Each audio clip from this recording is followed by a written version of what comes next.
Samuel and Nora were a deeply loving couple, the kind that made people believe in soulmates. Samuel was gentle and kind, a calm presence in Nora's vibrant world.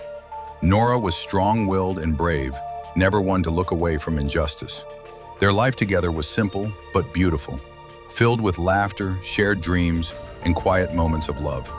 One day, everything changed. While Nora was walking back from work, a group of thugs began to harass her in broad daylight. But Nora wasn't someone who stayed silent. She filed a police complaint and took legal action, determined to make sure they didn't hurt anyone else. The news spread quickly. This woman standing up against local criminals shook their egos, especially since they had deep political connections. Despite threats, Nora remained firm, and Samuel stood by her side like a rock. A few weeks later, while driving home late at night after visiting Nora's parents, the couple's car was suddenly rammed by a speeding vehicle. It flipped and crashed near a deserted road. Bloodied and barely conscious, Samuel crawled out and saw Nora motionless beside him. The same thugs had followed them and attacked, finishing what they had started. Nora died that night in Samuel's arms. When Samuel tried to bring them to justice, things took a darker turn. Twisting the law with their power, the thugs framed Samuel for the accident and planted false evidence. Within weeks, Samuel, still mourning his wife, was thrown into prison. What followed was months of hell. In jail, Samuel was beaten, humiliated, and broken, both mentally and physically. The guards looked the other way, paid off by those same men. The world had forgotten him, and the justice Nora believed in had betrayed them both. But prison didn't break Samuel, it transformed him. Alone in the darkness, a new fire lit inside him. Gone was the soft-spoken, kind-hearted man. In his place grew a man with a single purpose: vengeance. Using his time behind bars, he trained his body, studied the minds of criminals, and learned how the underground system worked. He stopped praying for justice. He started planning revenge. One stormy night, a riot broke out inside the prison.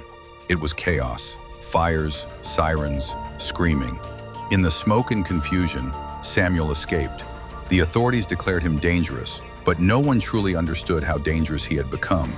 What followed was a calculated hunt. One by one, Samuel tracked down each thug involved in Nora's death. He didn't rush. He watched them, learned their weaknesses, and made them feel the same fear Nora had felt that day. His revenge wasn't just physical, it was psychological. He sent messages, photos, and clues that made them paranoid, made them look over their shoulders constantly.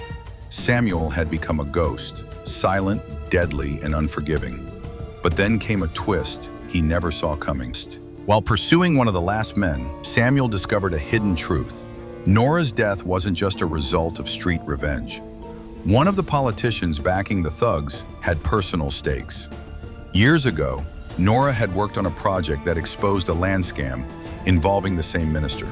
Her courage had made her enemies far more powerful than he thought. The attack wasn't random. It was a hit, masked as street crime. This revelation made Samuel's mission even more ruthless. He wasn't just fighting criminals now. He was going after powerful elites. With the help of an underground journalist who still believed in Nora's fight, Samuel gathered evidence and leaked the story to the media. The public outcry grew, but Samuel didn't stop there. In a final dramatic moment, Samuel infiltrated the minister's heavily guarded estate. It wasn't about killing him. It was about making him confess. He broadcasted the live confession through hidden cameras, exposing the truth to the entire country.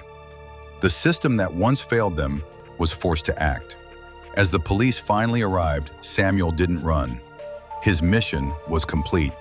From a loving husband to a feared avenger, Samuel's transformation was forged by loss and betrayal. He didn't become a hero, he became something else, a symbol that sometimes justice needs a darker hand.